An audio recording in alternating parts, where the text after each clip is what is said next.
Right you are. Hey, everybody, welcome into the Rant. Every day, Monday through Friday. Around this time, 12 p.m., I'm going to stream of consciousness rant on all the day's hot topics, current events, news, all of that stuff. First, I know what you're probably thinking. You're going, Pugs, why did you promise us on Friday that you were going to be at the new beautiful... I know I posted about it and we talked about it a bit on Friday about how the show was going to change and how, we're going to have a new studio and we're going to create more content, but maybe not just this kind of content. The big Radio Misfits Dallas move over to the design district did happen. Here's what happened. Here's why I'm doing the show here today. Just we can move on from that. The dog, it's a dog-related issue, as it almost is. The dog had to go to the vet today. And the dog was at the vet for a bunch of hours. And by the time we finally got out of there, which I didn't want to we're just going to do a quick one here. And then we'll move from there. Tomorrow, we will most definitely be there live from the E-Gallery Studios, home of Radio Misfits Dallas. We'll be doing the show from there tomorrow and into the future. As long as this show is viable to continue doing. Now, I'd also like to ask you, subscribe, follow, do all of those things that you're supposed to do, because today, after we do this show, I'm going to be going over to the studios and I'm going to be doing some stuff over there. I'm probably going to do another live stream today from there this afternoon. I would think maybe the 4 o'clock hour or something. I'm going to test out some looks. I don't know what we're going to do. I don't know that we'll even do a show per se, but if you want to check out what's happening, we'll invite you in a little behind the scenes. Maybe it will be a show. I really don't know. James Parker and we're going to start doing stuff again. Not the return of Pillow Talk, but we're certainly going to start doing stuff as well over there, and we might get started on that tonight as well. But again, if you want to be caught up on any of these surprise shows, because there will be at least one more surprise show from over there today. So let us follow us. Friend us, whatever it is. I don't know how that shit works. It's why this show has such difficulty growing. So I told you about the dog. So I've been keeping you up to speed on this thing. The dog. I feel very good about the progress that I've made in the battle against fleas. CeeLo came down with a bad case of the fleas, and we've been fighting that like crazy, doing constant laundry. By the way, if you got to do laundry, if you got to do like laundromat laundry because you don't want to mix, little flea eggs and all that stuff, there is an amazing one right here by Lovefield. This is not a sponsorship, but quite frankly, I have very limited experience at these places. And I thought they were going to, I was a little intimidated. Got to admit, I was a little intimidated when I was about to go in. I'm like, I got to go to a laundromat. Little intimidated. This one's super easy. Not as expensive as I thought either. I mean, it's not expensive. All right, we'll move on from that. My point is this. It was about $10 less than I thought I was going to have to spend. So that was good. But this morning, I decided we collectively, the people, where's the dog? I needed some help. I needed some help with the flea thing. I got to make sure that I'm doing it right. I got to make sure that she is actually progressing, because to the naked eye, it looks like she's progressing. She used to have fleas. She doesn't have them anymore. At least you can't see them. I mean, I comb her, and she's got really fine hair, so you can see her skin. She doesn't have them. And then every once in a while, one flea will there's a flea. And I'm like, fuck, you got to keep going. You got to keep fighting this thing. So we took her to the vet, decided he needed some pro help. The pros got to look at her. So a couple of things about CeeLo. Me and E, who he says to me on Saturday, he goes, yeah, she's fat. And I'm like, fat? She is not fat. She is an Adonis. She is like one of the chick warriors, because I want to make sure I want to be gender respectful to my dog. Amazon, where's Wonder Woman from? Whatever. She is not fat. At least I didn't think she was fat. Cut to this morning. So what have I been saying? Every time she tries to climb up here, she's like, I'm climbing up. Every time she tries to climb up here, I'm like, oh my God, I got a 70-pound dog trying to climb up here. Yeah, 70 pounds. I don't think so. She's 95 pounds. She is a 95-pound Catahoula American Bulldog mixed breed. That came right from the veterinarian today. Now the question is, oh, that certainly isn't the 70 that you thought. No, but that was 3 years ago, and she was still growing. So the question is she fat? I said straight out to the doctor, I said, is she fat? And he goes, she's chunky. She's a big girl. And I go, is she fat? And he looked at me and he said, well, I'm not telling you to change your diet. She's fine. I consider that she's not fat. She's just a big girl. She's like a softball pitcher girl. That's all. She's made a little bigger. Nothing wrong with that. You're a beautiful girl. Oh, they loved her there. She was so good too. Only had to be put in the muzzle once. And the muzzle was put on because she was getting shots. She got a whole bunch of shots. She's had a very traumatic morning. She got all of her shots updated. Then they took blood. She was so good. Here's the thing about this dog. I spend more time around this dog than anybody else. Again, she's apparently 95-pound Catahoula Bulldog. She's a beast. She's all muscle. She's all muscle and teeth and just like, yeah, what the fuck are you looking at? That's her whole vibe. Hates everything. Hates Amazon drivers, hates mailmen, hates anybody that just happens to be walking their dog in front of her window while she's sitting there. Hey, she's got hate in her heart, except for the people in her life. People in her life. She is the most loving, loyal, cuddle. I just want to sleep on top of you tonight. I've never seen a dog that is this loving, who also at the drop of a dime will try to murder the Amazon delivery guy. So I was a little bit worried. I'm always worried when I got to take her somewhere. She was good with the other dogs. Like little dogs, I'm always afraid she's just going to get crazy. Because the best way to describe her is, and everybody who knows her describes her this way, she's nuts. And I know that's kind of a generic way to describe almost any hyper dog. Like, that dog's nuts. Nah, I think she's genuinely nuts. So that's why I get concerned when she's around people, because I've seen her bite people. I don't think anybody else has seen her bite people. I have. I've seen that look in her. Well, she's. So I take her to the vet, and she's being real good around the other dogs, and she seems near her tail is wagging. She doesn't know what's happening, but she's interested. This is good for her. This is a new place. Then we take her back into the room, and they start poking her. And she starts getting a little bit finicky, but she was so good. She got all kinds of cookies. She didn't bite nobody. What magic voodoo? This is my point. What magic voodoo do these vet tech people have? I mean, I was holding her back, and at one point, the vet tech assistant said, Dad, she called me Dad. I'm not her dad, I'm her uncle. She called me Dad. She goes, Dad, just let the leash go. We got it. She's okay. You're making her nervous. And I'm like, oh, God. Oh, my God. That's what my kid says. My kid says that I need to calm down because I make him nervous. She was so good. So we spent the better part about 3 hours at a wonderful, wonderful place here in the University Park area. I don't know, VCA, something like that. It's on Lovers.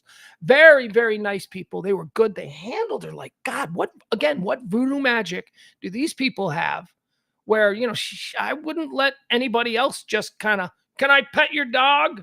No, no, I don't want you to.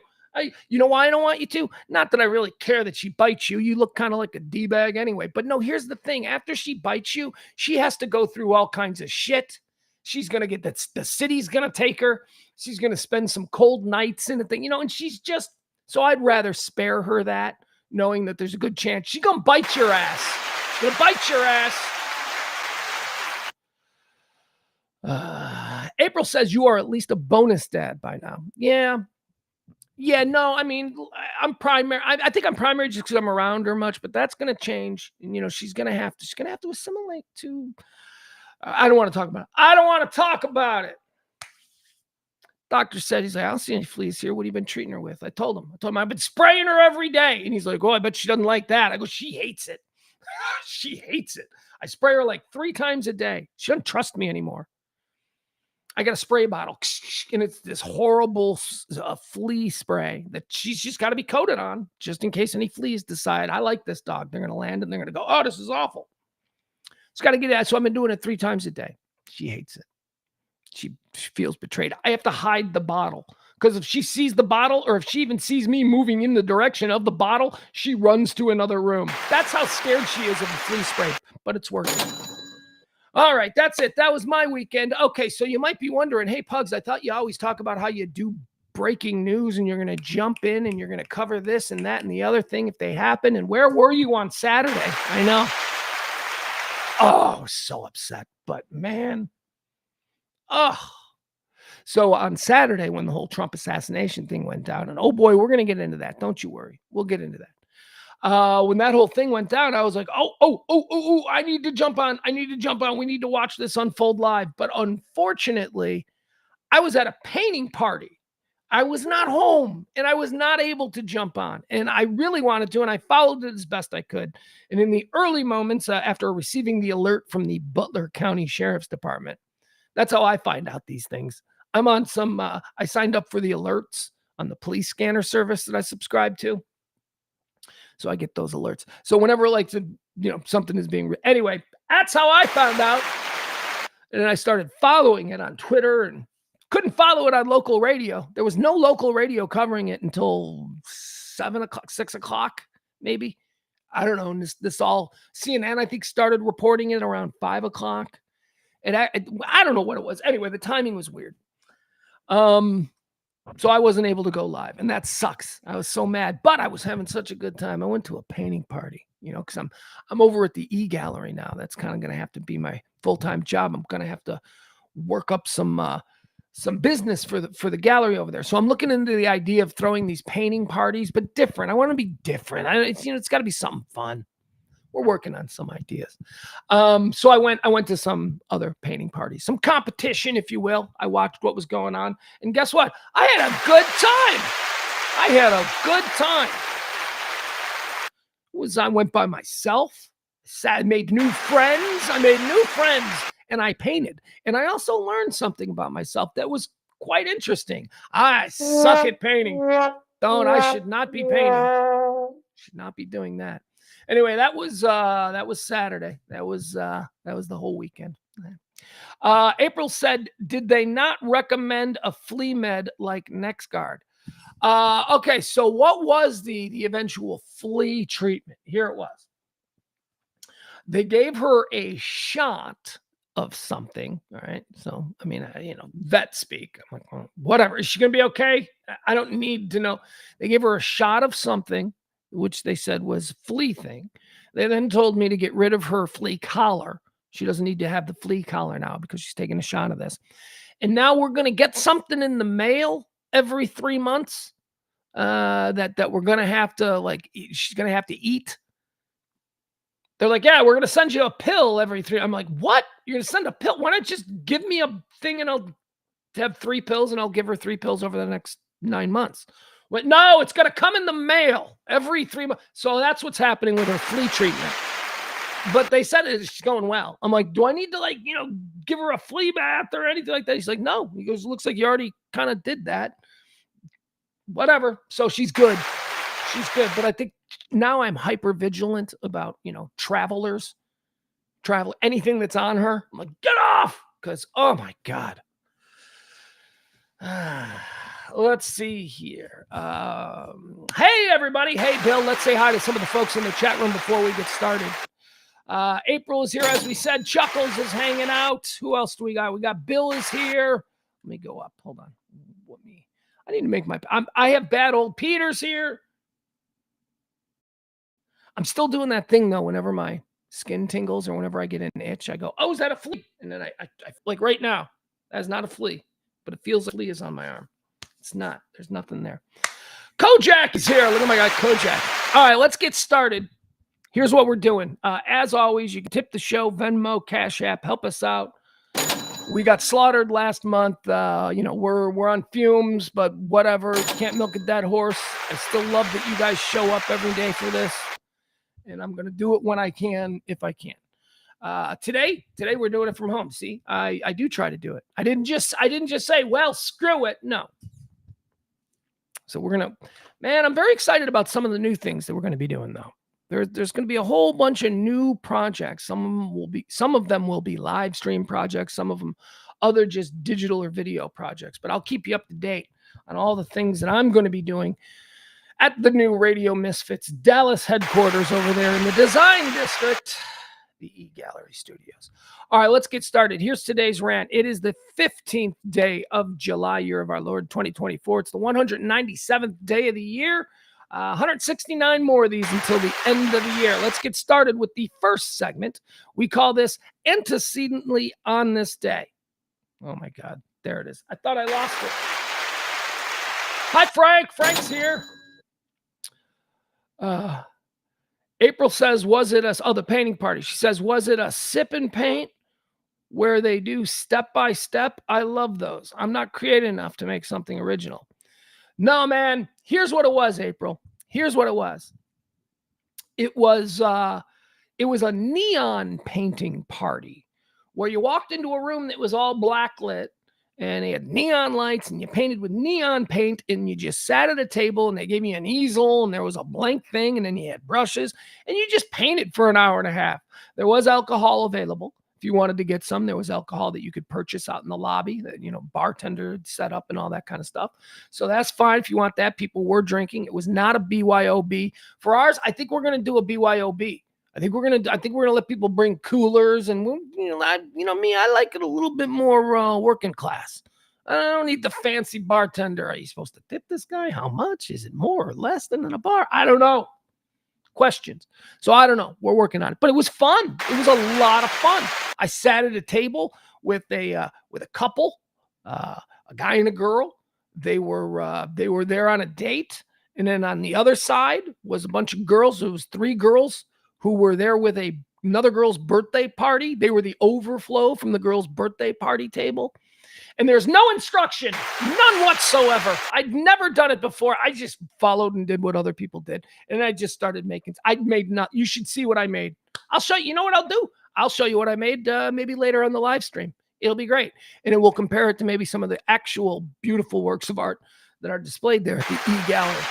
Look at mine. Mine's absolute garbage. Adam says, you guys can hire my mother-in-law for big events. They have a booze cart.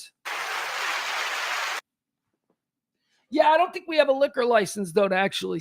I don't know how that works. I know we can allow people to bring in for a private party, but I don't know. And I know we can give it away.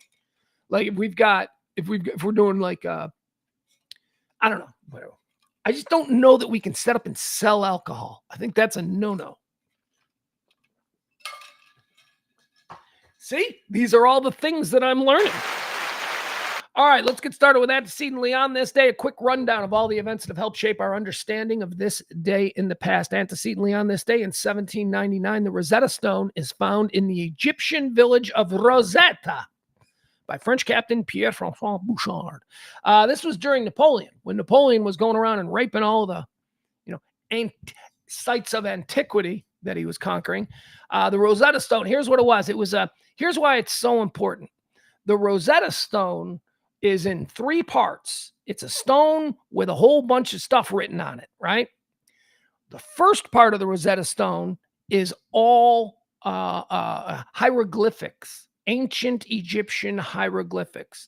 And there's a lot of hieroglyphics.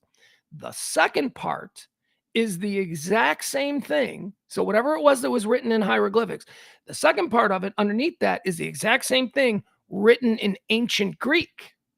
And then the third, I think, is something else. Anyway, why is Rosetta Stone important? It's because when they found it, they understood ancient Greek better than they did hieroglyphics. So it was sort of like a great tool in uncovering the language of dead civilizations. The Rosetta Stone. There you go. On this day, 1799. And by the way, you know how they found it? It had been repurposed. Like it's ancient, right? So it's from like a super long time ago. But over the years, it had been like it was the part of a foundation of a church. And not like, hey, this is an important thing. Let's make it the foundation. No, it was, bring that thing over here. We need something to support this side. It was like that.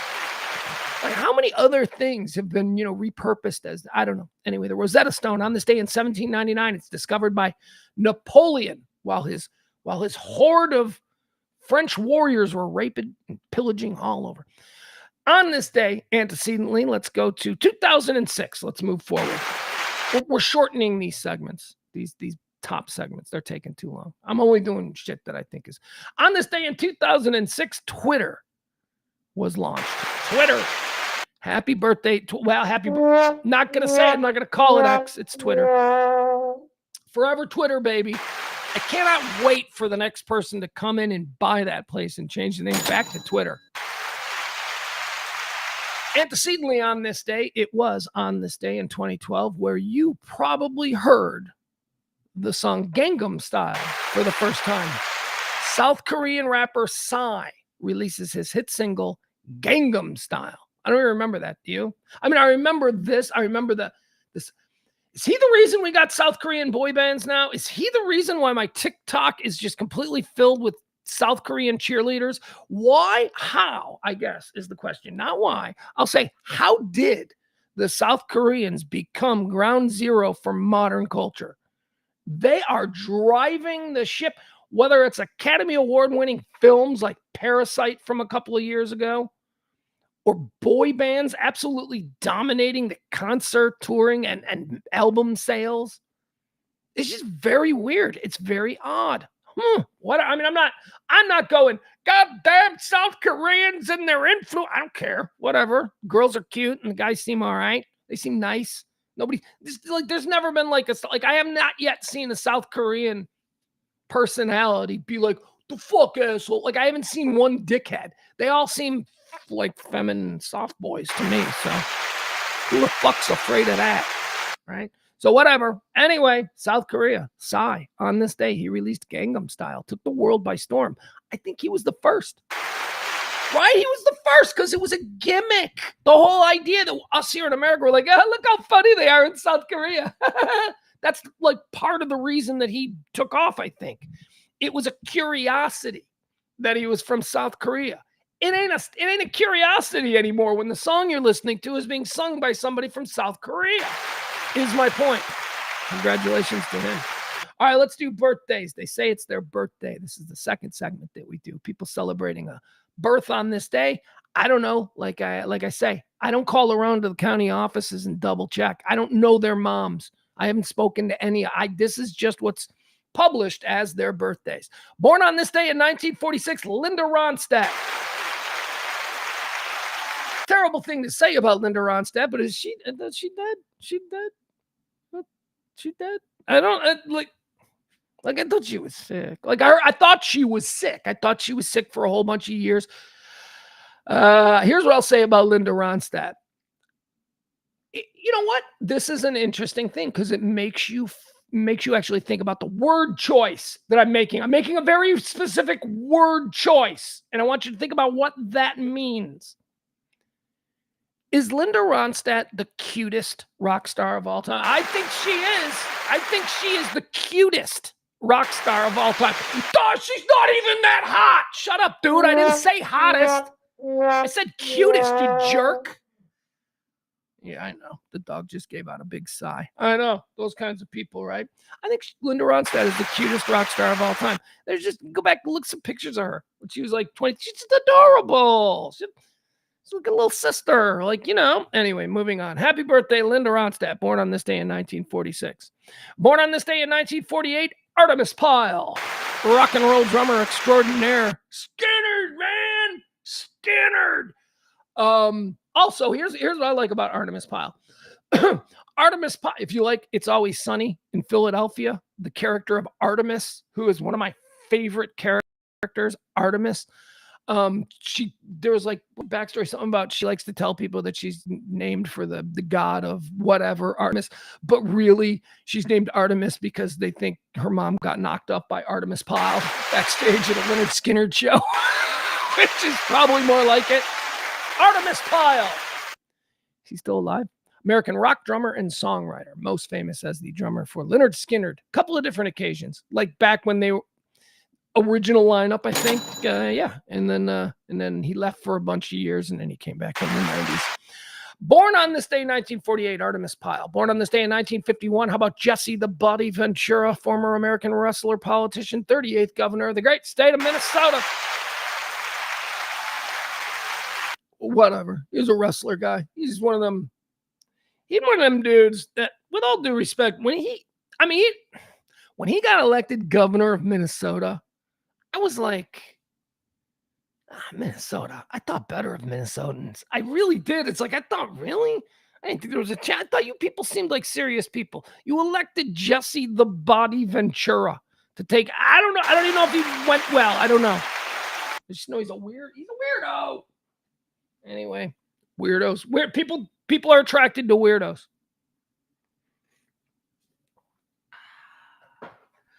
Let's move on. Born on this day in 1951, Jesse the Body Ventura. Born on this day in 1961, how about Forrest Whitaker? Oh, Forrest Whitaker, born on this day in 1961. Dude's got like a lazy eye. I mean, that would be a thing that would stop everyone from getting to the next level in Hollywood. Not him. Nope. He's a black guy. He's a black who started acting in the 1970s in Hollywood. Not a lot of roles. Not a lot of roles for a lazy-eyed black man. He was not handsome. He was kind of doughy. He's kind of like had this weird kind of look while he's a black actor with a lazy eye in the 1970s. Shit was not going great for him. 1970s, 80s, late 70s, early 80s. Forrest Whitaker. God, is he amazing, though.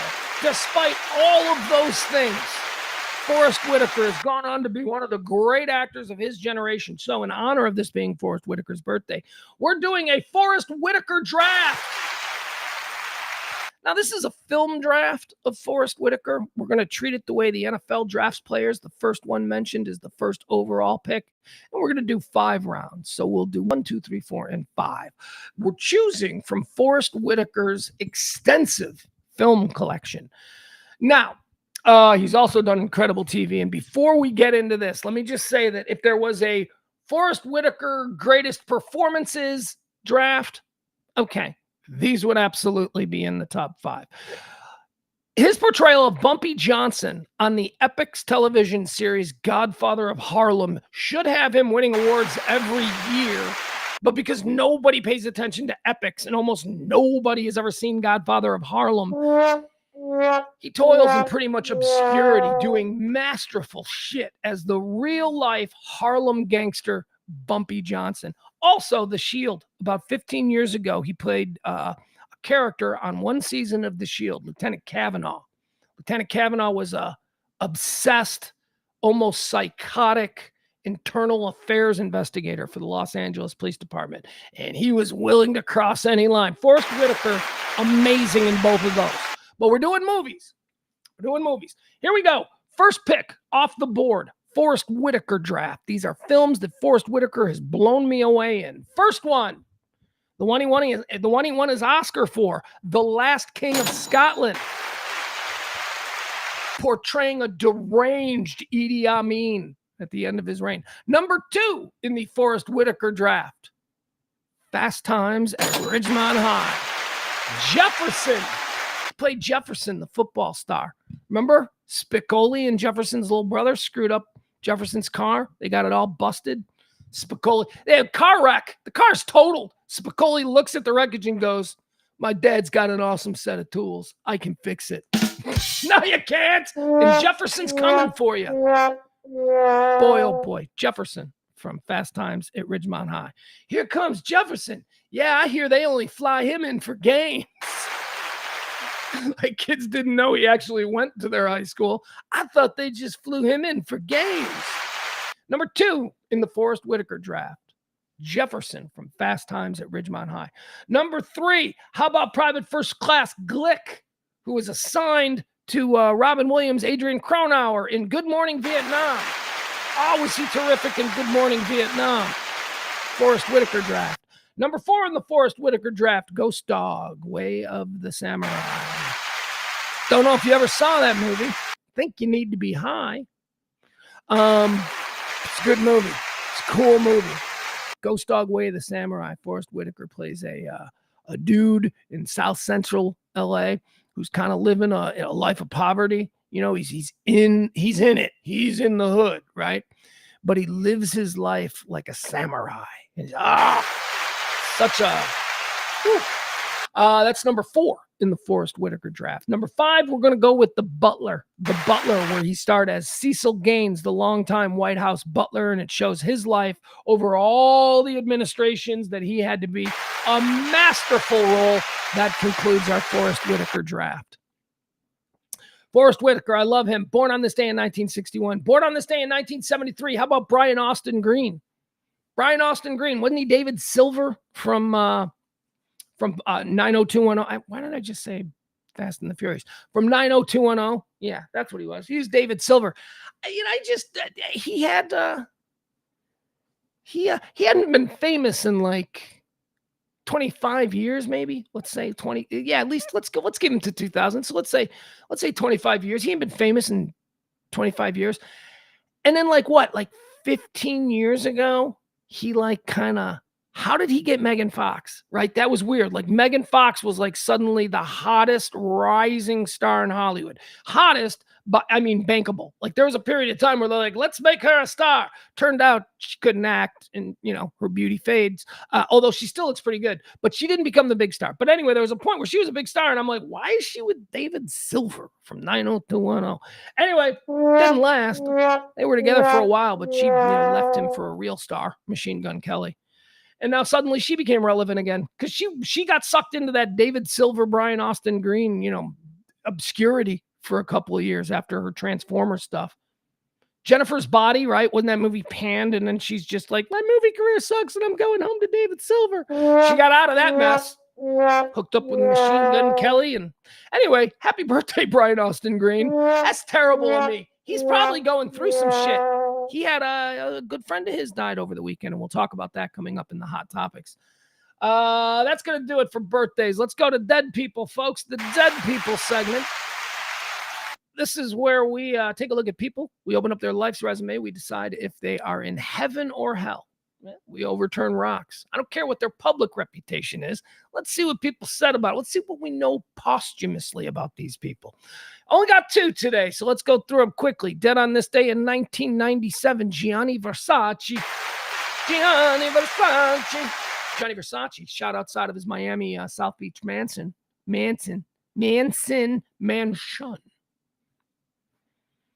Gianni Versace shot outside of his Miami Beach mansion by serial killer Andrew Cunanan.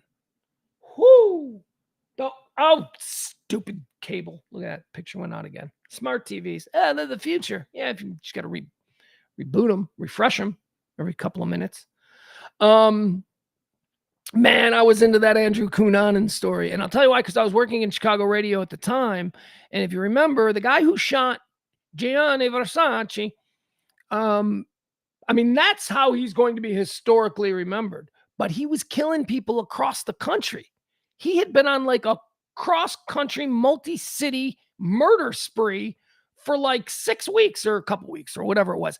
In Chicago, Andrew Cunanan, before killing Gianni Versace, in Chicago, he came down from Minneapolis where he killed an architect and some other dude in Minneapolis. And he came down to Chicago and he hooked up with a dude named Lee Miglin. Lee Miglin's a big dude in Chicago. He's a developer. He's like the Trump of Chicago, basically. He's a developer. He built the Water Tower place, the John Hancock Center. We're talking about a freaking filthy loaded dude who apparently was on the download gang. Because Lee Miglin apparently invited young Andrew Cunanan, I'm just in town, fresh in town from killing people in Minnesota. He was handsome, Cunanan was, and young. And Lee Miglin was old and apparently gay. We didn't know this. Nobody knew this about Lee Miglin until this happened. So he's hey, come on over to my mansion. And Andrew Cunanan kills Lee Miglin and murders him. And boy, oh boy, let me tell you, that was a big story in Chicago because he was a big dude. Maybe it wasn't a big story nationally, but once they put it together that the same guy who killed Lee Miglin is the same guy who killed the architect in wherever, and maybe somebody in San Diego, they went, oh my God, we got a manhunt. And it was a cool-ass manhunt. There was a shootout in North Carolina. He kept escaping. They got no helicopters? He kept escaping. Till finally, on this day in the year, 1997, Gianni Versace came out of his mansion And Andrew Cunanan was waiting for him, shot him dead. Andrew Cunanan then ran and hit on a boat, a houseboat in South Beach. CNN and the SWAT team had surrounded. Oh my God, what a story.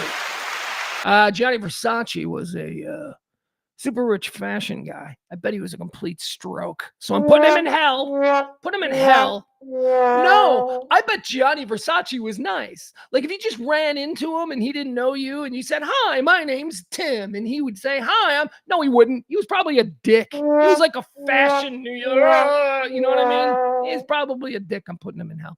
Dead on this day in 1997. The way he died, very interesting. I almost said cool. Not cool. Not cool. Never cool. Gun violence, not cool. But interesting. He died in a very interesting. What a way to go. That's how you want to go.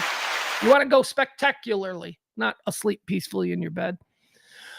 Leave a mark. Leave a story. That's what it's about. Leave a story. Have like this. I just told. He's dead. Anniversary of Gianni Versace's dead. I just told a whole story about how he went down.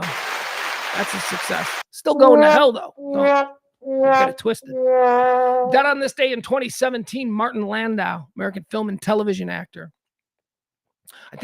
I love Martin Landau. He was really funny. Played Bob Ryan for a couple of seasons in Entourage. Bob Ryan was an old based on Robert Evans, who I love. Robert Evans is a real producer in Hollywood. You can look him up. He played Bob Ryan, who was based on Robert Evans, this old sort of former titan of Hollywood who is being marginalized by the new breed, the new Aries, if you're familiar with Entourage. How did he die? When he died, he died in 2017. Martin Landau. There's some like stuff about him, like some bad. I'm putting him in hell. He's an actor, so he's probably duplicitous as fuck. And I know that there's some stories. I just can't recall them right now. But I'm just gonna better safe than sorry. By the way, my rules for heaven or hell: you can be put in hell and then elevated to heaven, like if like new information comes out, like if you're in hell because I've sentenced you to hell, if you go to hell, you can get back, you can get to heaven. But once you're in heaven, you're in heaven. Like in other words, once you're in heaven, you ain't going to hell. They can't be like, "Oh, we made a mistake." So once you get through and you're in heaven, you know why? Because my God wouldn't do that to somebody. My God wouldn't put someone through that emotional roller coaster after they've died. So once you get into heaven, let you in. And my God will have hope, will give hope to the people in hell that maybe.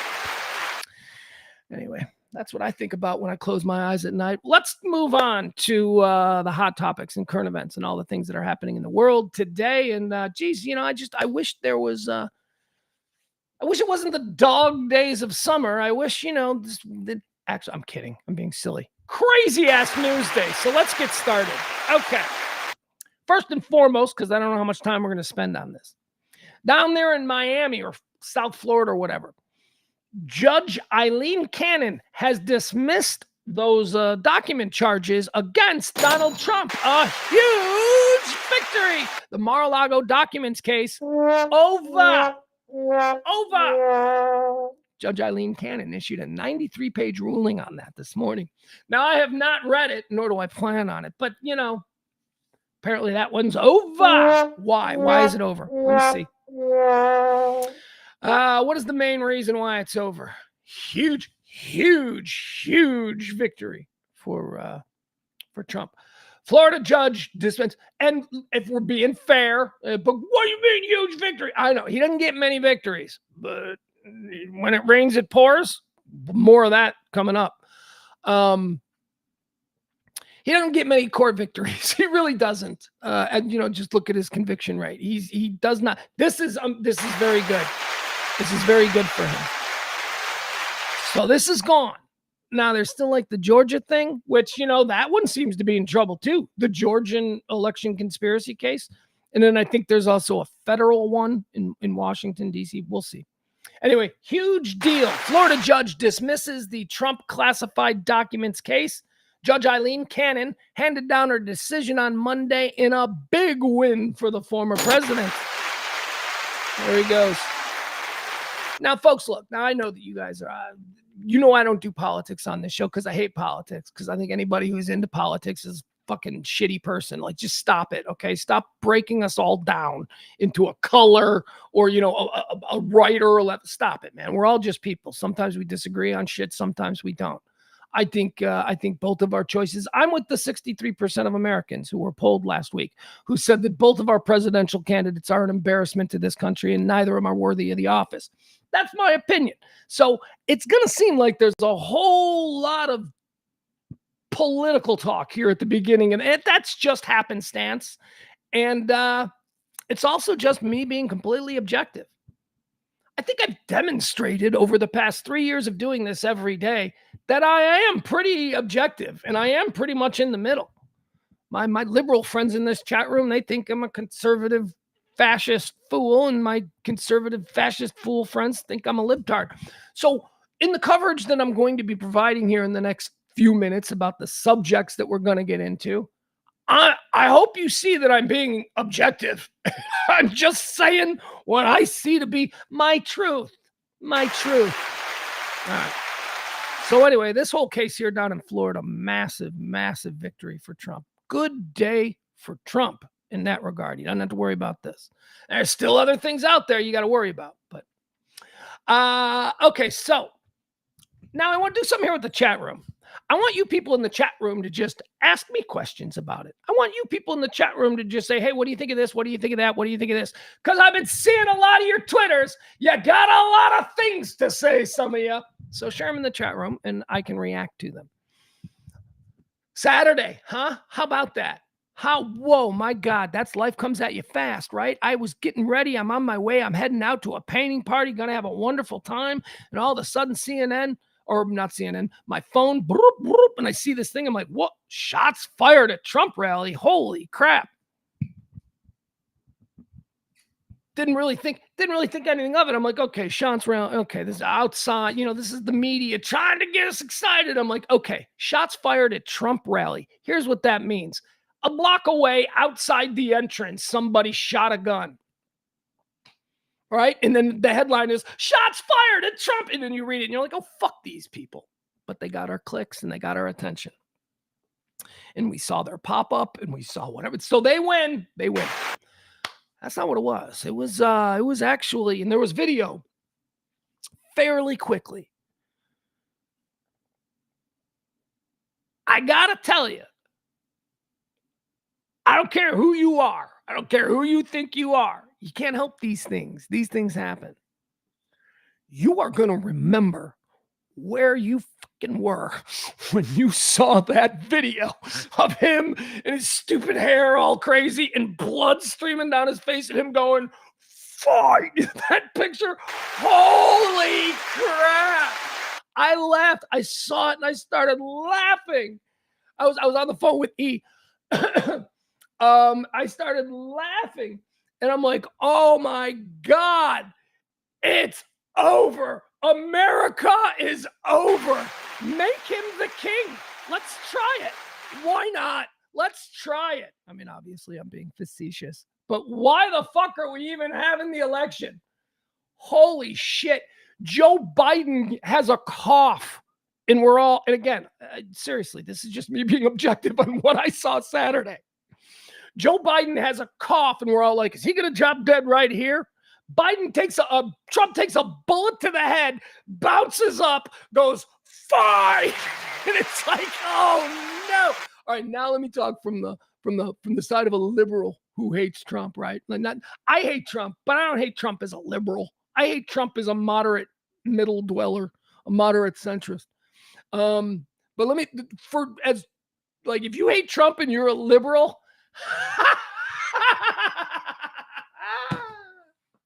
that's the worst thing that could have happened to you. If you're Joe Biden or if you're a part of Joe Biden's election team, you are fucked. What are you going to do here? This is Bob Marley. This is Teddy Roosevelt. Understand that historically, these kinds, Haile Selassie, this has happened in history or before, where assassins' bullets fail to fall a candidate and they become demigods. Gods? Demigorgon. Teddy Roosevelt, great example, man. Teddy Roosevelt. Bob Marley. Bob Marley's another great example. Took two to the chest, played a concert that night for freedom in Jamaica. So if you're on the liberal left, if you're one of these, like, I hate Trump, that whole thing. And I get it, man. I hate Trump too. I just don't hate Trump. I hate Trump because I think he's a D-bag. Because I thought he's a D-bag in the 80s. Thought he was a D-bag in the 90s. Seems like a D-bag. Always consistently a D-bag. That's why I don't like him. You don't like him because, it means bad times for your team, right? I don't like him because I'm a Democrat. Okay. All right. Well, I think my reasons for not liking him are a bit more organic than yours, but okay. I don't care. But if you don't like Trump because of because of what he represents to a political party that is not yours, you had a bad night on Saturday. Woo! Okay. Let's go to the chat room now, because we're gonna talk on this one for a little bit, because I got a whole bunch of different stages that we're gonna talk about what we saw on Saturday here. April says, I got the tweet alerts while putting away laundry, ran to the living room to switch to news, and my guy said, nope, we got to watch the Ranger game. Oh, no, your guy was wrong, April. He was wrong. As I said, that's history. We're going to remember where we were. I will always remember. Just as I remember when Chris Farley died, or I remember when Elvis died, or people say that they remember when JFK was assassinated. I remember where I was when Reagan was shot. I remember when the space shuttle exploded. I remember 9/11. We're going to remember that. That's what kind of moment that was. I do also like this. Can I also now poke fun of my liberal friends that I follow on Twitter? Like, some of them. So first of all, no friends of mine were bad. Like, what I mean by bad is like people going, ha ha, he missed. Oh, if he'd just been a couple of inches, closer to the left. People were saying shit like that. And I'm like, man, you're fucking awful. You are just as bad as like some dude who supports Trump, who marches around with a swastika on his arm. You are no different. You are a piece of human garbage. Why you're a piece of human garbage may differ from why they're pieces of human garbage, but you're still human garbage. None of my friends were like that, but my friends were immediately, not some of them, I should say. One was like, that's what's the word? Because it's a word that comes out of weird fringe right-wing politics. What's the word? What's the phrase? It was trending. I'm unfamiliar with the vocabulary of the idiot class, but it's, what is it? It's false flag. That's it. False flag. That's a false flag. Like this liberal friend of mine, he's like, no way, that's real. That's a false flag. I'm like, false flag, people are dead. And then I thought, but wait a second. People say all false flag is people die at all false flag. Like that was the Republican, the MAGA, not Republican, the MAGA response to it is a false flag. It's staged. Is that, yeah, someone's dead. And I'm like, but you said it about Sandy Hook. There are a bunch of people dead there. You people said that, like, the Las Vegas shooting was a false flag. I mean, so what now? Body counts? Now one guy dead and makes it couldn't possibly be a false flag. Because you guys say everything where there's a body count. I don't know. Parkland. Those kids, they were dead. No, they weren't. Okay, so then neither is the dude in the crowd at your thing. Okay? You can't have it both ways. You can't just selectively be. But I was surprised by a lot of liberals who were like suddenly going, false flag. This is designed to help them win the election. I don't know, man. I don't know. I'll tell you something else that doesn't help. Doesn't help the godly people. Jesus Christ. Excuse me. If you believe in God and you're like, Trump is sent from God. Yeah, that's sealed now. That shit is sealed. And that crazy delusion has now been sealed. Whew. Biden. And now I'm reading stories about the Democrats. They're like, yeah, the Democrats have completely given up trying to get Biden to step down because he had such a good week had such good days on Thursday and Friday. Enjoy the poll numbers. Remember the poll numbers last week where Biden had inched ahead by 2, the Ipsos poll? Biden up by 2 after the day before the ABC Washington Post poll had him tied, and then the next day he was up by 2. Yeah, you kiss that goodbye, man. I don't know what kind of bump getting shot in the face gets you, but I think it's going to get you something. Here's the other thing I want to say about that. Was he shot? Man, look, no fighting. I don't want to get fighting. This is an honest, sincere question. I saw that picture of the bullet that the New York Times got. I don't know if you saw that picture. New York Times photographer got a picture where you could see the bullet. Or that's the problem with it. Here you see the bullet that hit Trump's ear. No, a lot of that is supposition. I see a bullet. I don't know if that bullet hit his ear. That might just be a miss. Hell, that could be the bullet that killed the guy who's sitting over there. We don't know that bullet. Here's why I asked, did he really get shot? Because first of all, the Trump campaign, when someone like me says, did he really get shot? Y'all need to shout me down because you need the narrative to be that he got shot. Because what was originally reported and what came from Secret Service very early that I haven't said, or at least reported to have been quoted by Secret Service, and I haven't really seen a lot of, was that it was glass from the teleprompter, that he didn't actually get shot or winged, as they're saying, that the dude was such a bad shot that he first hit the teleprompter, which is what caused Trump to look, and then the glass from the shattering teleprompter is why he went like this. It doesn't matter. People are like, it shouldn't matter if if it was the glass. I'm like, no, here's why it does matter. It matters for very evil political purposes. Really does matter. It is more glorifying if you can say, I got shot and I stand before you. It's less if you got to be like, yeah, and that glass, man, it almost put my eyeball out. It's a little bit less. So you got to push that narrative. Truth doesn't matter. What do they say when the print the legend, that thing, when the truth isn't interesting, print the legend or something like that. I don't know. They'll do that. I just don't know. I just don't know if it's been confirmed. Like, is that glass from the teleprompter or whatever? Anyway, I don't know why I'm laughing. I shouldn't be laughing. It was an actual terrible situation. I'm laughing because I understand how. Not laughing. Nervous laughing. Okay, so now let's see. Let me go back to the chat room. Barney says you can see the teleprompter. It's not shattered. Okay, I don't know. Okay, all right. That's I don't know that. I don't know. First of all, there's a lot of teleprompters, so I don't know. Could be. Well, I mean, I'm sure we'll find out. I'm sure we will absolutely find out. Fast says spent $1,000 at the vet last week. Okay, I'm moving on. Looking for. Hugh says some are saying it was glass from the teleprompter. Yeah, that's what they said first, and now it's shot again. Way better story for to be shot, and Trump will definitely go with the I was shot, even if it was just glass, and it doesn't matter. That will become the truth of it, and only the doctor will know. The doctor will be like, he'll know.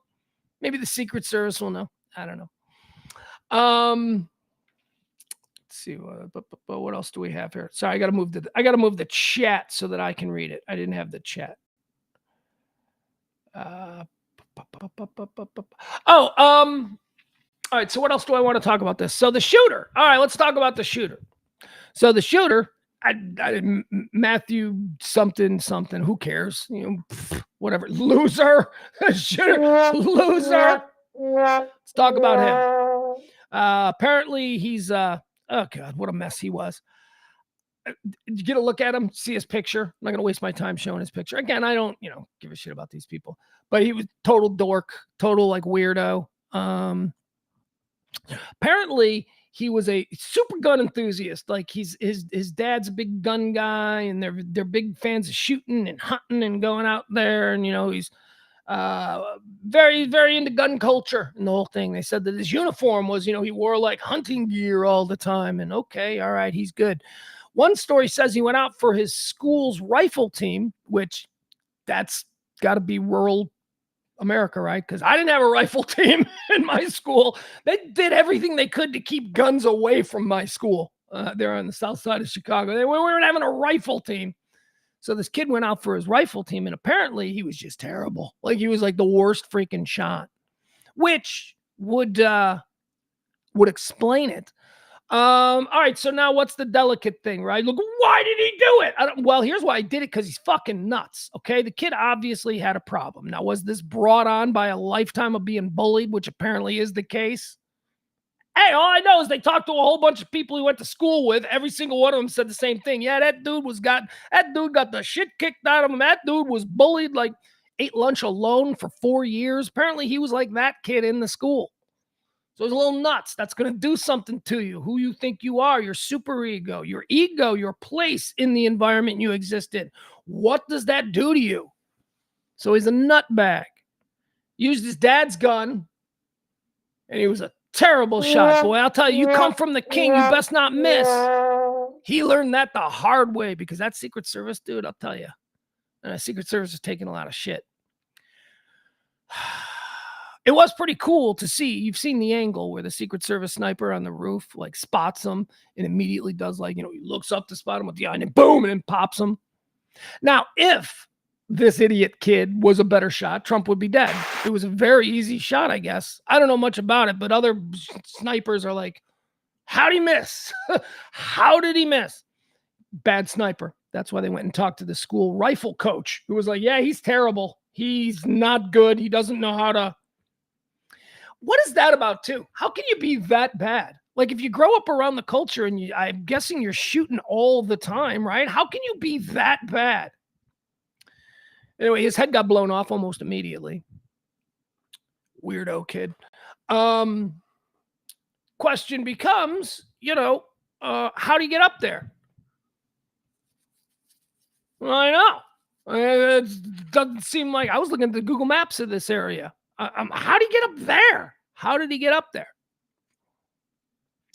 So although initially I was getting angry, about a lot of the people taking shits on the Secret Service, because I don't like to take shits on the Secret Service because that's one of the most admirable career choices one can make, where you pledge, you're like the King's Guard in Game of Thrones. You're pledging your life for not even an anointed king by some, god or something, just some dude who got elected. You are pledging your life to protect some dude who somehow wrangled the Electoral College. I admire that. I don't know. I admire these guys, and they're almost always the best of the best. And so as far as their records and their school accomplishments, so whatever. In the early moments here, the Secret Service started taking all kinds of shit. I was like, man, it's got to be hard. It's got to be hard with Trump. Trump rattles a lot of cages. Does a lot of these, impromptu, hey, let's throw a rally, in the middle fields and shit. I don't know. It's got to be difficult. It's got to be more difficult for Trump. Now, one of the things, so many of you morons on the right, seriously, there's more. I made fun of the morons on the left earlier. You morons that is, Biden doesn't provide Secret Service protection for Trump, and he just took away Trump's secret. No, shut up, stupid. Trump is a former president. Trump has a Secret Service detail guaranteed to him in our Constitution. Biden has nothing to do with Trump's Secret Service detail. In fact, for all those people who are telling stories about Biden gave Trump the absolute worst guy, these are the same fucking Secret Service guys that Trump had when he was president. They moved with him because they have that tight of a relationship. And when your security detail understands the subject, in this case, Trump, to the extent that these guys do, you don't introduce new people to it. So it's the same security detail that Trump has been 100% happy with this whole time. So stop it. In fact, they received new residual support, street support in front of Trump Tower by the United States Secret Service. That was ordered by Biden a couple of weeks ago. So Biden ramped it up a couple of weeks ago in front of New York City, right there on the street, because apparently there were things going on and we probably need more people there. So stop it. Stop this thing. You know what is really cool, though? I would give anything to hear this. There was a phone call on Saturday night that Joe Biden picked up the phone and he called Donald Trump. Now, he was probably trying to order pizza and he accidentally hit Trump's number, but whatever. No, he didn't. He legitimately called Trump. And Trump answered. And they spoke for a few minutes, being described by both and by people in the room when the conversation took place as being extraordinarily civil and decent to each other. I want to hear that conversation. That is an historic conversation that I'm fascinated. I want to hear it now. People are going to want to hear it in 200 years. That is fascinating. I mean, anyway, I just thought that was the most shocking thing to be revealed from Saturday night, that those two men, despite whatever they're willing to do to, in Biden's case, hold on to the brass ring, and Trump's case, reclaim it, man, they were able to talk like two old bulls, just going, what the fuck, man? What's going on? I want to hear it. I would love to hear that. Let's see here.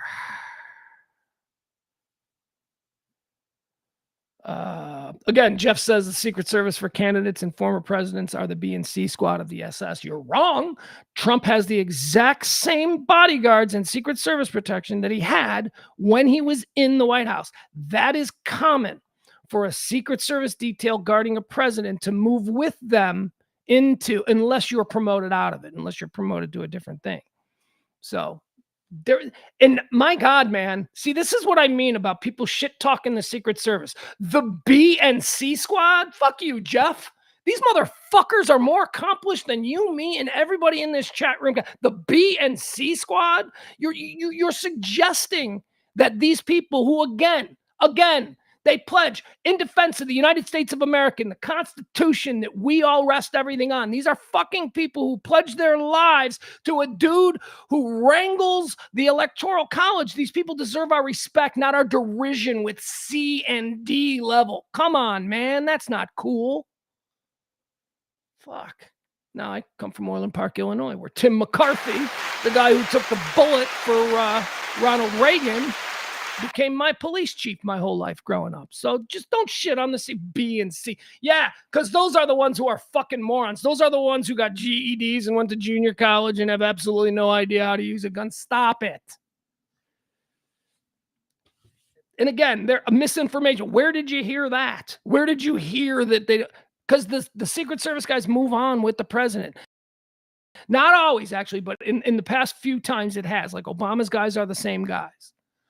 Trump's guys are the same guys. Trump, they were talking about this last night. I was watching it. They were talking about a Secret Service detail and about how Trump actually went out of his way to make sure that one of his guys, that was one of his guys who got promoted to, like, you know, the head office of the Secret Service or whatever it is, no longer a field agent. Trump like went out of his way to like make sure that that guy remained in some way associated with his detail, even though he was no longer there day to day. They have a very close relationship, these guys. Now, a lot of people, let's talk more about the Secret Service. Let's talk about the Melissa McCarthy girl. All right, let's talk about her. She's taking a lot of shit. I mean, you do understand that, you know, when he does a rally like that, his personal detail is supplemented by a whole bunch of other Secret Service people. That woman, the famous Melissa McCarthy lady, who people are now making fun of, I don't believe that she's in his everyday detail. But a lot of people have used the photo of her. She looks to be all of about 5'5". A lot of people have used that photo of her on the podium trying to cover, showing that, you know, Trump is 6'3", at least in lifts he is, which is why he wanted his shoes. It's like, give me my shoes. I can't have some reporter finding my 3-inch lifts. Point is this. It looked bad. It looked like that's not what a Secret Service, you're supposed to be able to cover. This woman is not big enough to provide the kind of, because the reason they cover them up isn't just to take a bullet, but it's also to not provide any additional snipers with a clear shot. This woman was so small, if there was a second sniper, they had his whole head framed because her head only came up to here. However, that picture has been used now by a bunch of people who are just, you know, the incel types. This is why women shouldn't be allowed. Okay. All right. Stop it. This is not why women should not be allowed in the Secret Service. But this is why a woman should not be a woman in the Secret Service should not be body covering a 6'3" guy. Yes, it does. It shows that. It shows that. I mean, what is your argument? You know, we've got what if we get a 6'7" president with nobody who isn't 6'7", who can't completely cover the president should be allowed in the Secret Service op-ed? It looked bad though. It shouldn't have been there. That should not have been her job description. There should have been a big dude. If you've got to cover him up, you got to block all angles. So I understand it. But it doesn't mean that women can't do the job. It just means that she was put in a job that she should never have been doing. And that doesn't mean, oh, look at Pugs shitting on women. It's not about shitting on women. It's about if the job is to make sure that nobody can see the president when you are standing in front of him, the person doing that job needs to be able to block out the president. You need to be able to make it so people, and that just wasn't the case. So I do agree with that. That's a big fucking mistake. Secret Service need to look at that. You need more tall. First responders in that incident need to be the tallest you got. The tallest, maybe the widest. Not gonna be any fat ones. At least not. There won't be any fat like guys. But that girl, she was kind of fat, which also made me think, how come none of the male Secret Service agents are fat? They weren't. They're not. They're all like buff and like really serious, but she was kind of heavy. I'm like, how is that? I don't know. I had questions. I think she's taken a lot of shit. I don't know if she's necessarily deserving of the shit. She's probably very good at her job, but she just shouldn't have been the person blocking view of the president in that moment of distress. And stop shitting on the Secret Service, man. Those motherfuckers, they did everything. Whoa, how did that guy get there? I don't know. I have no idea, man. I don't know what to tell you. But I don't know. Because you can't stop everything. Because you just can't. You can't stop a crazy person with a gun if he wants to do it. You can try. And I'm telling you, if that crazy dude on the roof had been a better shot, Trump is dead. But he wasn't. He was a terrible shot. And he missed horribly. And he killed a man, killed a father of little girls who was just out on a Saturday afternoon at a stupid political rally. That's why I would never go to a political rally. Not in these times. Too much stupid people, too much stupid shit. All right. April says Trump VP is going to be announced at 3:37 Central Time today. Yeah, I know that's coming today. We'll cover that. Anything else? Do we need to say anything else about the Trump situation? The RNC opens today. Hey, how much fun is that? The Republican National Convention kicks off in Milwaukee 2 days after their nominee has been resurrected from the dead. I mean, it's just, I don't think he's making an appearance. That's typically the candidate doesn't appear at the convention until Thursday. That's the big night. Thursday is the where he appears to accept the nomination. Or maybe it's Friday. Maybe does he make a speech? I don't know what it is. Anyway, we shouldn't see Trump today at the convention. But again, who knows? Rules don't apply to any of this stuff anymore. I'm just talking about traditionally how this unfolds. Tonight's where we see the Amber Roses. We'll get Amber Rose up there talking about her tumultuous relationship with Kanye. And, and she'll also probably talk about, foreign policy. It'll be great. Guys like Dana White will be up. Mike Lindell, Mike Lindell might come out today. And then there'll be like young people who are just, carrying water for Trump, like Congressman so-and-so who's looking to make a name for, people like that. But no, it won't be anybody good. The big news is the VP. That's very interesting.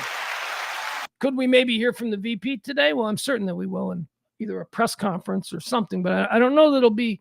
Maybe it will. Again, I don't know that it'll be highlighted or a highlighted part of this evening's events at the RNC. But there you go. All right. So who's he going to pick? Anybody? Any guesses? Any guesses in the chat room on who's he going to pick? I don't care. Honestly, doesn't matter. He could legitimately pick anybody right now after the events of Saturday. It doesn't matter. Kid Rock is going to be our next vice president, dude. I'm telling you.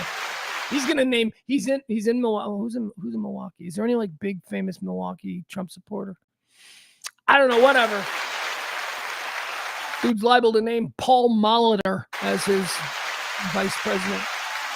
Brett Favre. There you go. That would have worked. Brett Favre. He's going to name Brett Favre as his VP. And he's going to win. They're going to run. I just have look, I know a lot can change.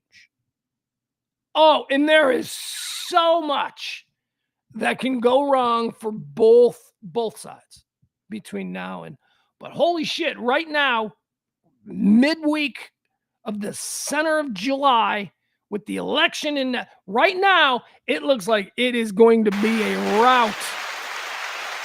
But I also said that after the debate. Remember? I said after the debate, I was like, oh my God, I can't wait to see the next polls. And then I was told by an expert, you got to wait 10 days. So we got to wait 10 days.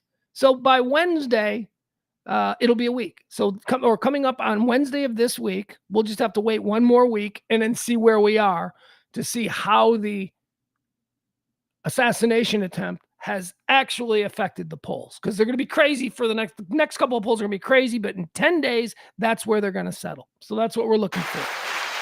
I think they're going to be nuts. I think. Poor Biden.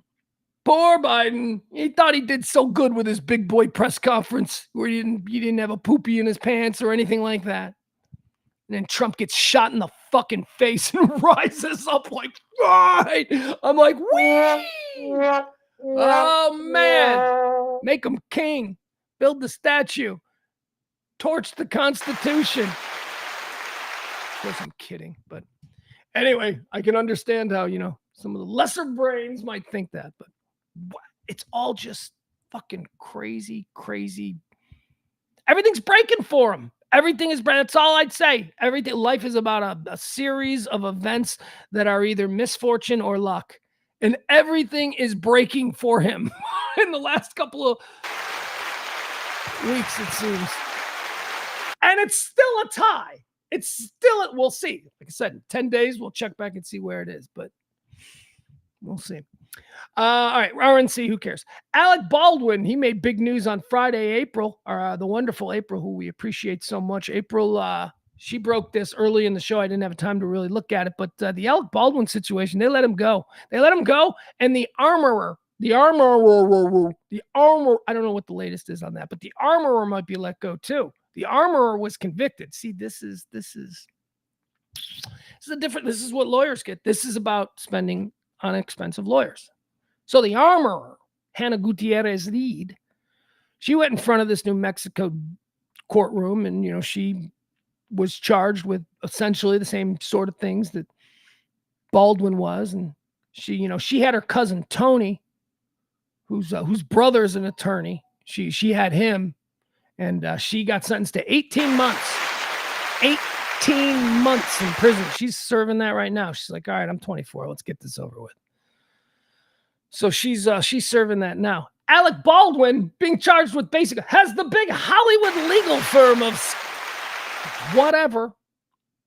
They come in and they're like, yep, here's what's wrong with this case. The judge tosses it. The judge is like, yeah, this case is fucked up. The judge tosses it and goes, also, we need to now toss that one with the girl because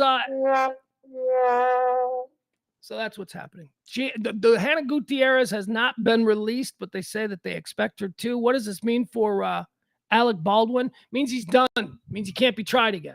This is over. He's been completely adjudicated. The accusation has been adjudicated, and he has been completely vindicated. Thank you.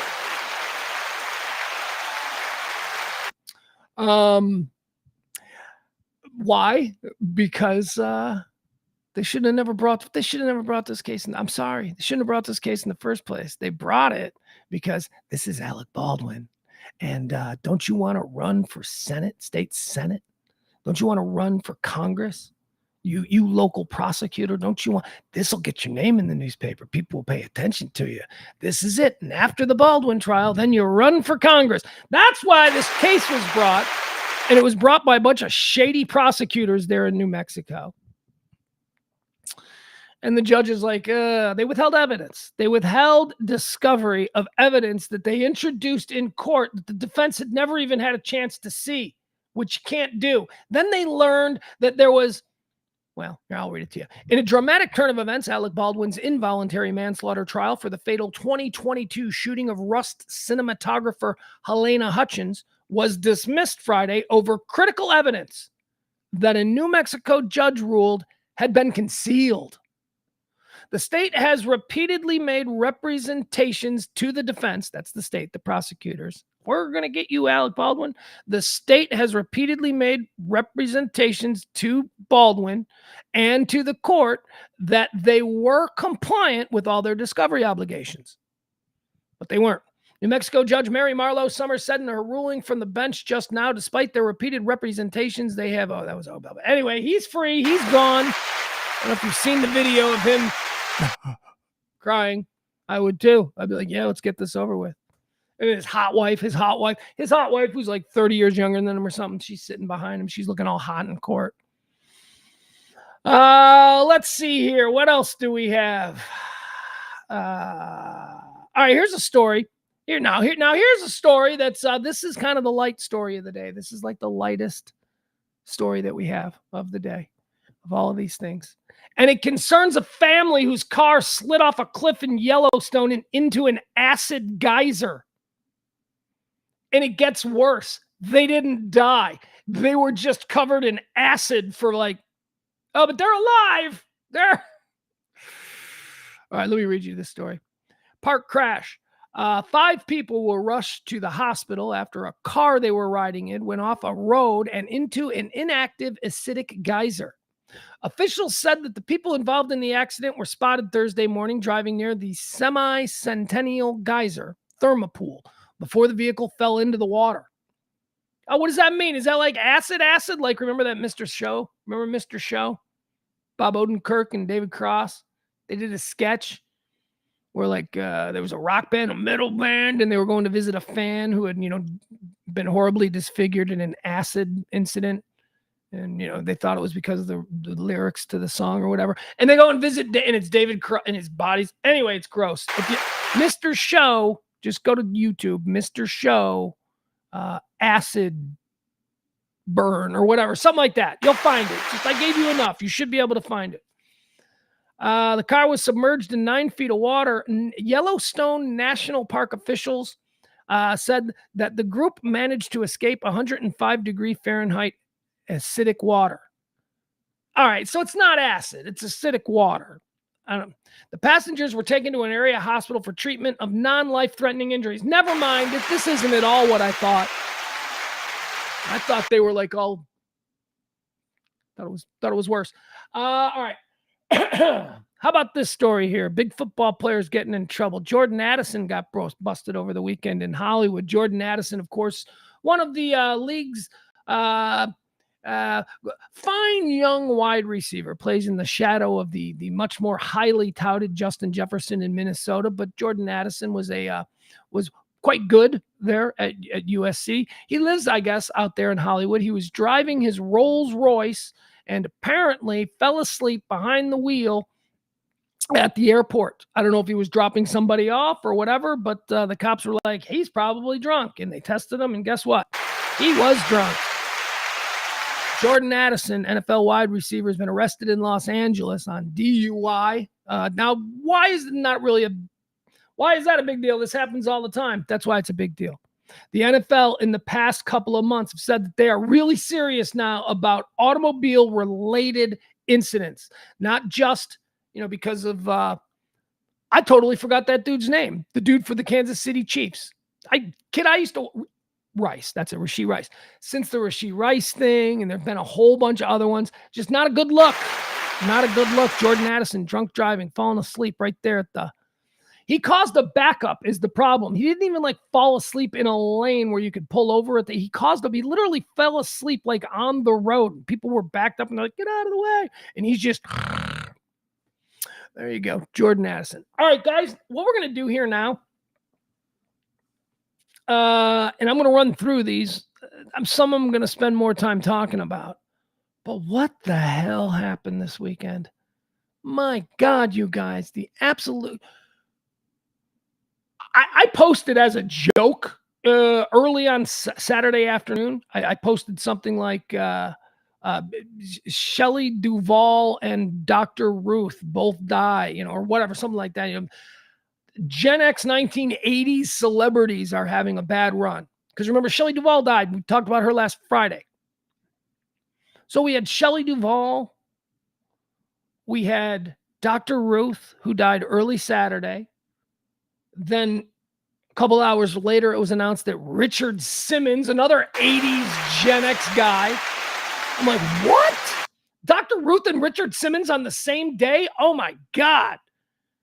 15-year-old me would be very nonplussed. 15-year-old me would have been like, wow, they're big celebrities here in 1985. But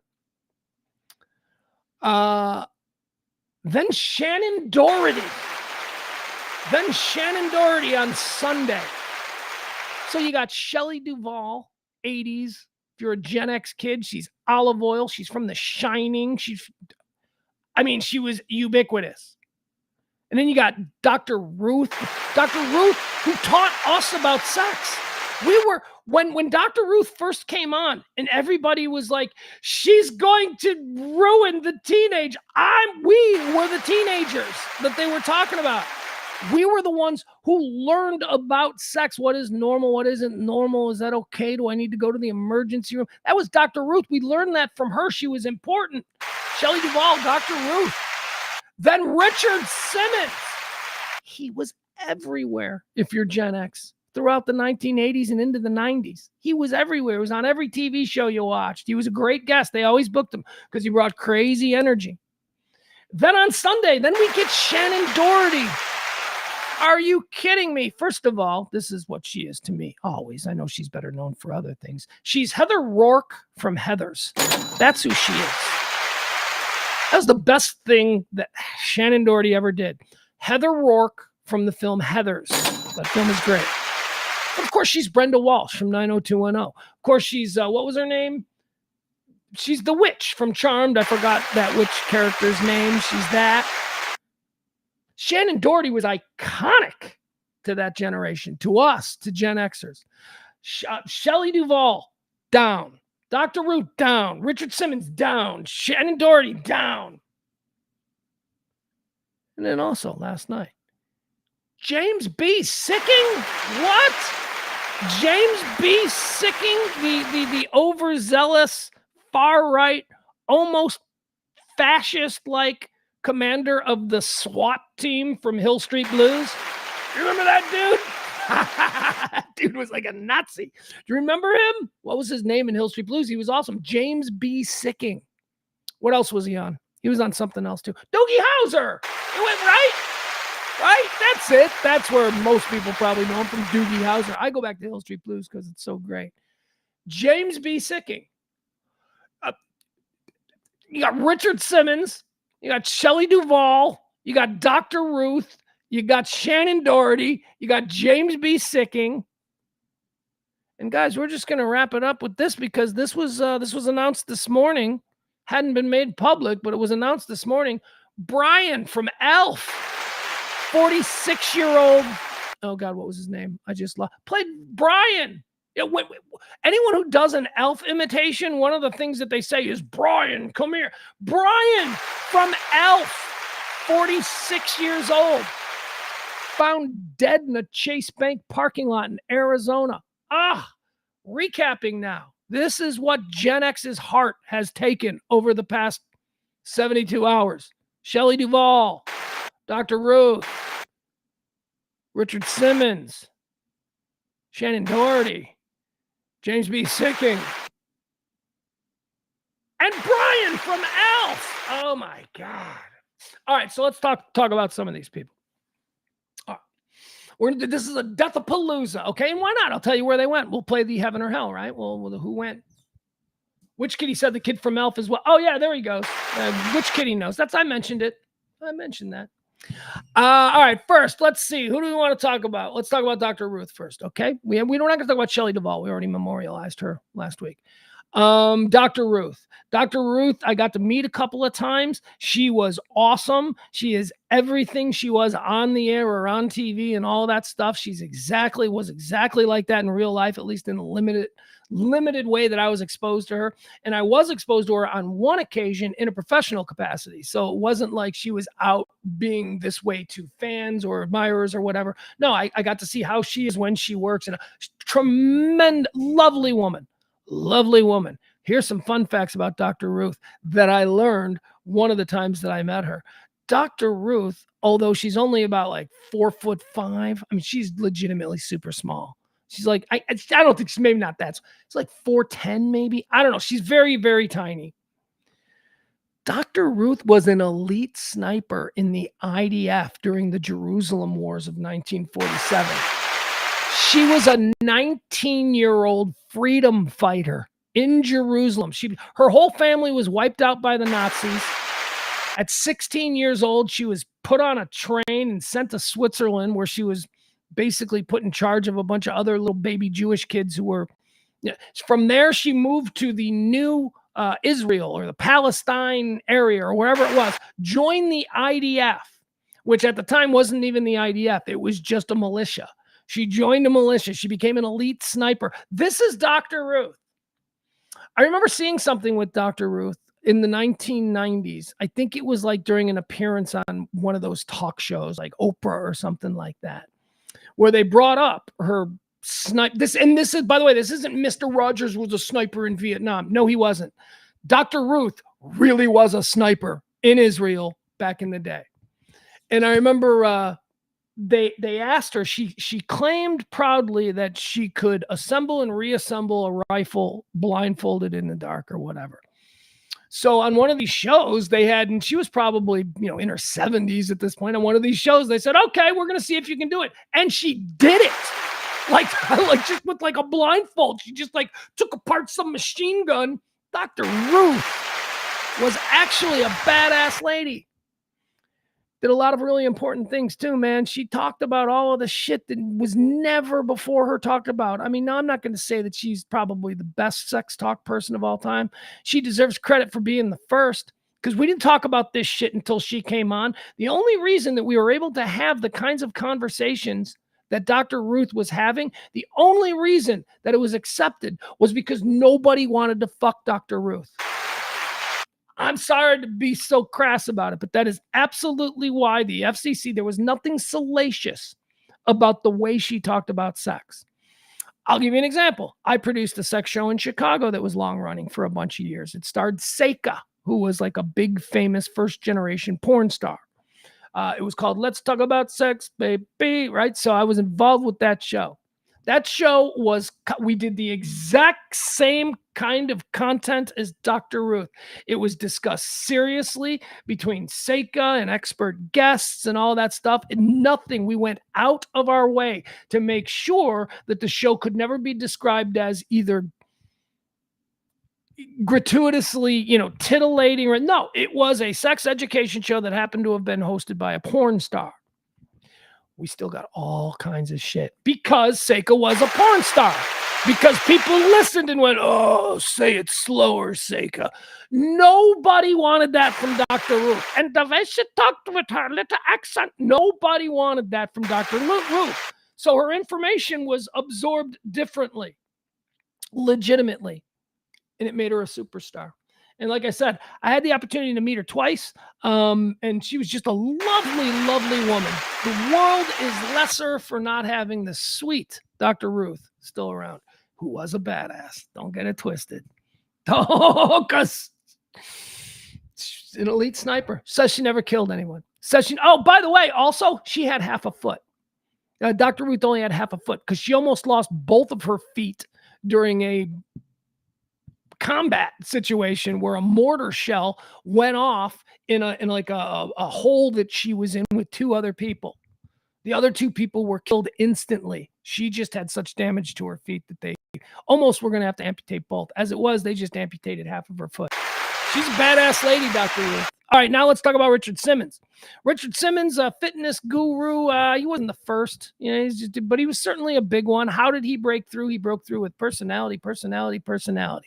Richard Simmons didn't worry about being the most annoying person in the room. I guess he reasoned the most annoying person in the room is probably the one everybody remembers. And that's kind of who he was. He was a lovely man. I met Richard Simmons dozens of times. He was a regular on the show, two shows that I produced in Chicago. He was a regular on both. He would do any show, anytime. He did our show with me and Kelly a couple of times. Just a lovely man. Apparently the last few years of his life have been kind of difficult. They've been reporting that Richard Simmons is on his deathbed for, a long time. Pauly Shore out there trying to make a movie, trying to make the Richard Simmons biography. He's dead now. So there's your ending, I suppose. So we'll see if that happens. Richard Simmons, another one. Good guy. Went to heaven. By the way, Dr. Ruth, absolutely in heaven. Richard Simmons, absolutely in heaven. How about Shannen Doherty? Let's talk about Shannen Doherty. Shannen Doherty, Brenda Walsh. Shannen Doherty, 53 years old. Just what a terrible, terrible last 10 years of Shannen Doherty's life. Shannen Doherty had, I believe it started out as a lump in her breast, and then we were just off to the races from there. Over the course of the next 10 years, Shannen Doherty would make a number of announcements about her state, her cancer battle. First, it moved to her brain, then it moved to her bones, and then by January of this year, we were all told by her that she is now late stage 4. It's terminal. She fought for 10 years, Shannen Doherty, for 10 years. Terrible, terrible way to go. All right, so now let me tell you about Shannen Doherty. As I mentioned, she's Heather Rourke from Heathers. My favorite Heather. I love that movie Heathers. I don't know if you've ever seen the movie Heathers. I love that movie. That is such a great movie. Just about high school kids killing each other. I love that movie. And Heather Rourke was my favorite Heather. I remember I'm like, oh boy. And then she shows up in 90210 as Brenda Walsh. Brenda Walsh was, first of all, if you were my age, what was I, like 18, 19, something like that, maybe when that show came on? I don't know. Those chicks were hot, man. That's the whole reason we guys were like, hey, do you watch 90210? Yeah. Who's your favorite? Brenda Walsh was always my favorite. The weird guy in your group was always like, into Andrea, Andrea, the school nerd. But I always liked Brenda. I thought Brenda Walsh. Let me tell you something about, first of all, not just Brenda Walsh. I'm talking about Shannen Doherty. She had the God's mix. Whatever your ethnicity, I call it the God's mix, because the most beautiful women for me, and I understand that looks are subjective, the most beautiful women for me are women of Celtic, Irish background mixed with some kind of non-European, preferably native ethnicity. I'll give you an example. You know who Brooke Burke is? Brooke Burke, gorgeous. She's Irish and I think Hawaiian. Olivia Munn. Olivia Munn is another example. She's Irish and Hong Kong or something. I don't know. Something like that. Well, same thing. Same thing goes for Shannen Doherty. Shannen Doherty is Irish and Native American. She's like half Irish, half Native American. My God, does that turn pretty. She was beautiful. Also difficult. Shannen Doherty had a reputation for being the bitch of Hollywood, man. Oh boy, nobody took it more harder than her in 1990s. People just hated her.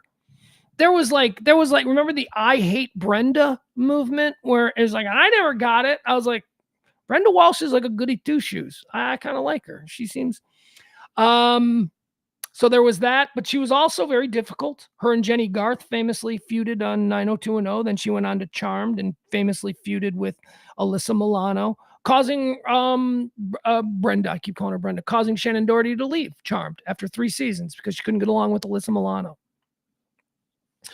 Shannen Doherty has addressed all of this. Yeah, I was kind of a bitch. That's the thing about stage 4 cancer and having a 10-year cancer battle. It forces you to kind of,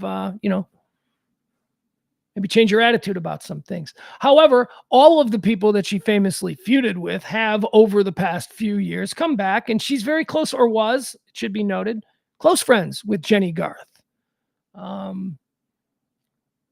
I believe that her and Alyssa Milano are also, friends again after there was like legal battles between those two. Anyway, she was said to be very difficult. She was said to be a diva. She was said that in her mid-90s 90210 days, she was a bit of a party girl who would show up drunk. So that's Shannen Doherty. However, I will tell you this, over the last few years, I have become familiar with the content that she creates. Her podcast, she has had a wonderful podcast where she just sits down and she talks to people. She seemed like a good person. Her death is very sad. I don't know if I'm not, too soon.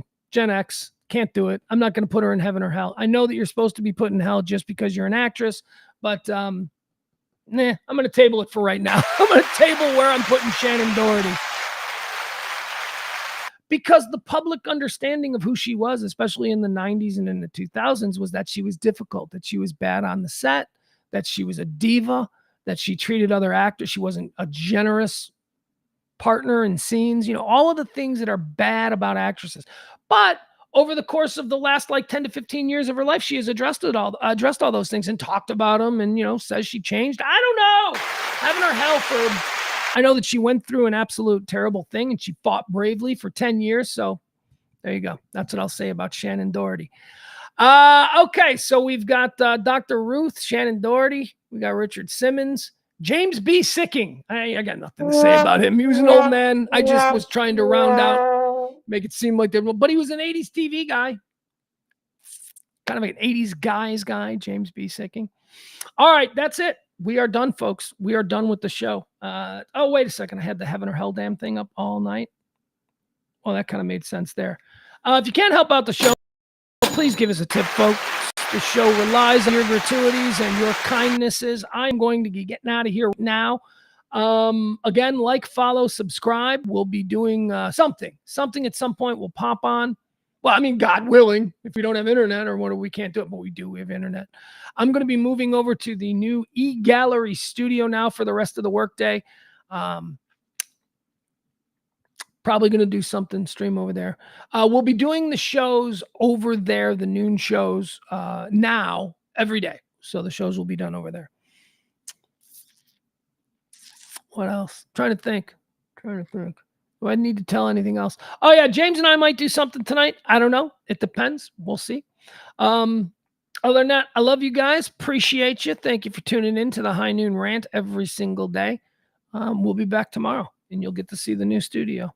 Yeah, who knows? All right. Hey, tip the show. Bye.